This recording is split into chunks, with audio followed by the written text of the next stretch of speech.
big T hat. It's always a good day. No, I thank you so much to the women who asked me to do this. I am really honored to be up here, and I just pray that my story is heard and that you can see Christ through me in my life, and maybe it does help somebody.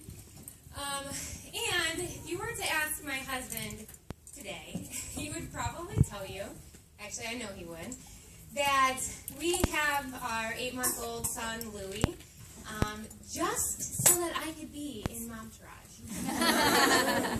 I promise you he would tell you that. The ladies, they asked me to share what Momtourage has meant to me, or being a part of it is what I've done for my life. And to kind of tell that story, I have to go back about 12 years. So nervous. For those of you that don't know, I do have a daughter as well. She's 12 years old. So yes, if you're doing the math, I was 10. I had her. No, I was pregnant at 18, had her at 19. But I will still roll with the fact that she looks like my sister for as long as we can. But having a baby at 19 is not easy. I'm sure that some of you could probably guess that. I don't know if any of you experienced that as well, but it's just not easy. I wasn't ready. I was a child myself. I wasn't married. I wasn't even with the dad. I didn't have a career. I had nothing. I was just always just the girl with the baby. I never, reflecting back and asking how Momtourage has changed my life, and I really was thinking about being a mom. And I knew this whole time, but it forced me to think about it, was I never felt like a mom. I never once felt like a mom. I just felt like a girl with a baby. And I don't know how else to explain that I just didn't feel like a mom, because you guys probably all feel like moms, but you're just going to have to take my word on it. I just didn't feel like a mom. And I didn't belong anywhere.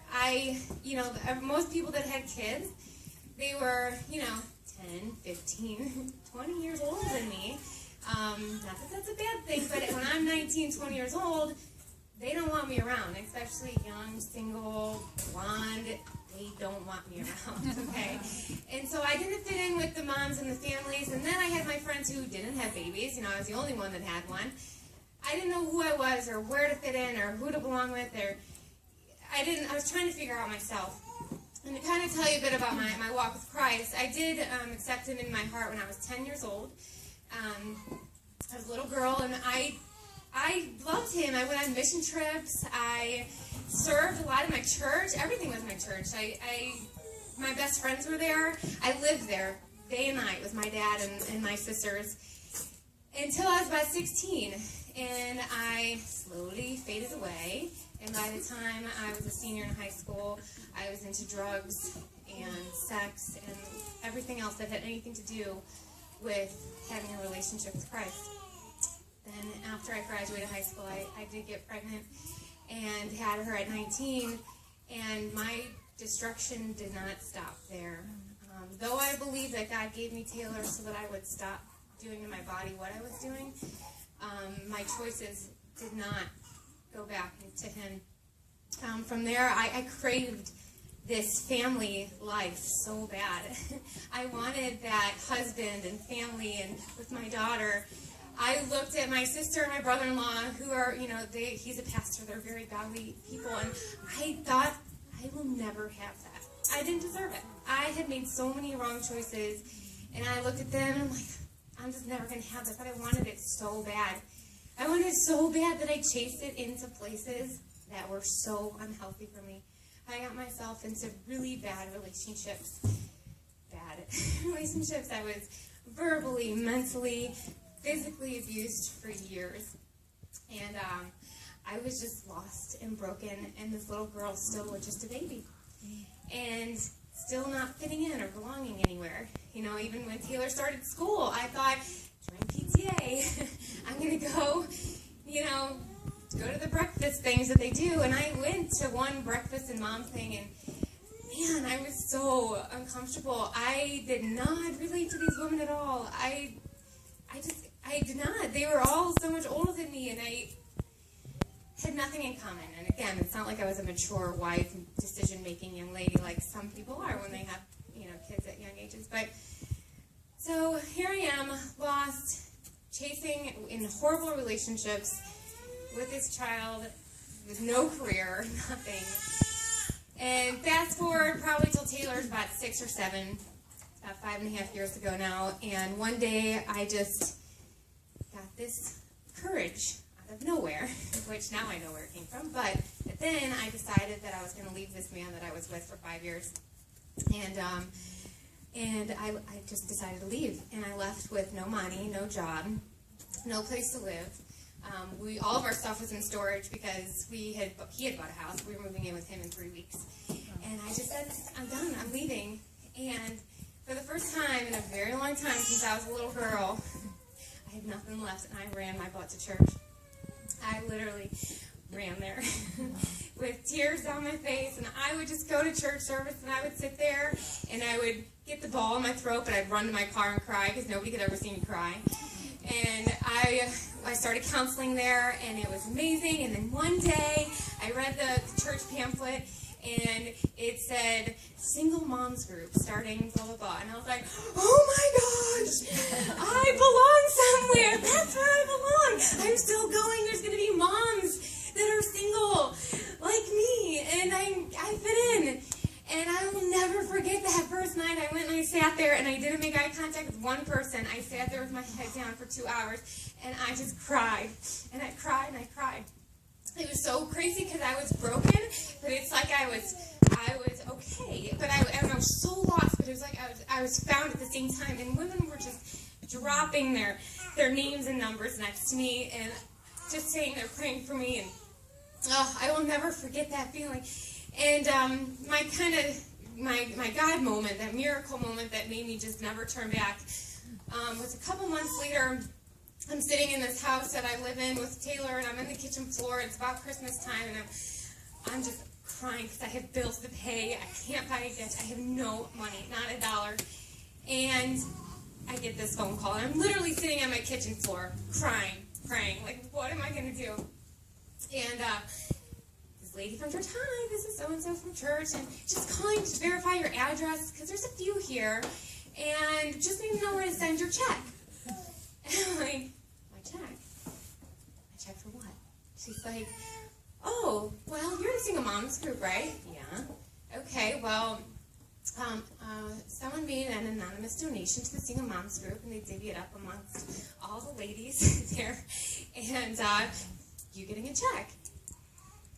Oh my gosh, did you know what I was doing? I was literally on my floor crying my eyes out saying I can't pay my bill. I'm like just spewing to this lady like, are you kidding me? I can't believe this is happening. I've never had this feeling where I ask for something and God's like, okay, here you go. And I was just like, that was it.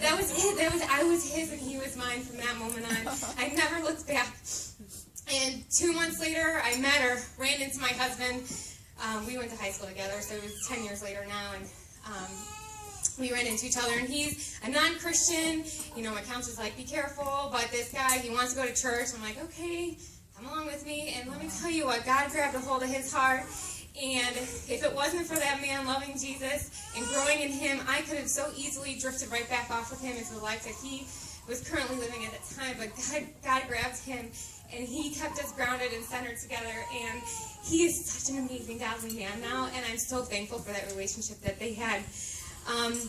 Fast forward 2 years later, I'm sitting here, it's August, I'm at Mom's Camp, at sports camp here, thanks for Denise over there, and if you haven't joined Mom's Camp yet, come on, it's basically like Mom Charge 5 days a week, or 5 days straight, and I'm sitting here and I'm listening, and I meet Teresa. She's talking, of course, and I've got,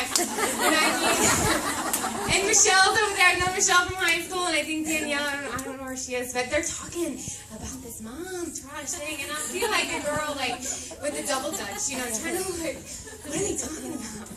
I'm a mom. I want to be in this mom thing. What is this? It sounds like so fun. I have a daughter.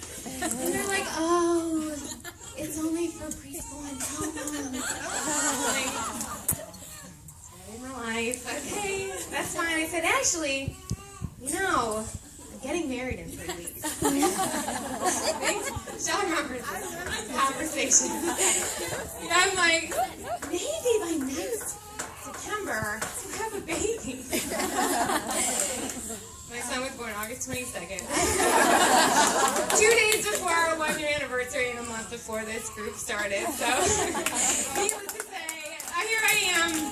And I can't express to you how much I spent 12 years without people like you. I went 12 years without ever being in a group of moms, ever. I don't know how else to express that, because normally, you meet someone, you hang out with people that get married and date, and then they have kids, and you're like, that's what you do. I didn't, and I am just so thankful for this group. I'm so thankful for you guys. Even if I never learned anything from you, just being here in this presence, I feel like a mom. I feel like a good mom, finally, and I'm so thankful for that. And just real quick, one more thing, I know how to go too much. But my life verse, the life verse that changed my life, and this is for anyone who is living trapped in sin, or a regret or hate of yourself, or fear of judgment of what would happen if you were to speak out about what you've done. Romans 10:11. Anyone who trusts in the Lord shall not be shamed. Once I heard that verse in my counseling that changed my life, I knew that there wasn't a man on this earth that can make me feel any less than my God, who loves me and forgives me and has my whole life planned for me. So it is until I found that out in my life, and He filled all those pieces that I needed. So thank you all so much. And let's hang out. Happy Mother's Day.